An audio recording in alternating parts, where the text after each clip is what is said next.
Kide-laatuvahdin avulla vähennät hävikkiä sekä reklamaatioita ja alennat laadunvalvonnan työkustannuksia.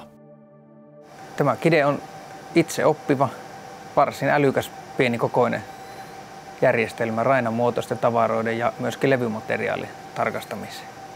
Tämän pääasiallinen käyttötarkoitus on se, että sillä tarkistetaan, onko tuotteessa laatupoikkeamia, suomeksi sanottuna vikoja. Tuotantolinjalle asennetaan valo ja kamera. Kameran ottamat kuvat johdetaan analysointiohjelmaan, joka herkeämättä valvoo tuotantolinjaa ja tunnistaa normaalitilan sekä poikkeamat. Käyttöönotto on nopeaa ja järjestelmän eduista pääset hyötymään jo asennuspäivänä. Sitä pystytään soveltamaan ilman muutoksia hyvin monenlaisille teollisuuden aloille.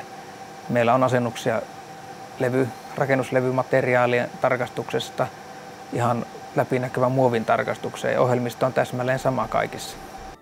Kide havaitsee lähes kaikenlaiset viat, kuten lian, reiät, naarmut, telojen jäljet, repeämät, ruttaantumat ja nestepisarat. Laatuvirheet kirjautuvat raporttitietokantaan. Ja sieltä sitten pystytään kaivamaan päivämäärällä, tuotenumeroilla, tuoteeränumeroilla, kaikilla mahdollisilla erilaisia hakuja ja saada esille se, että miksi asiakas reklamoi tuotteesta, joka tuotettiin tuona päivänä.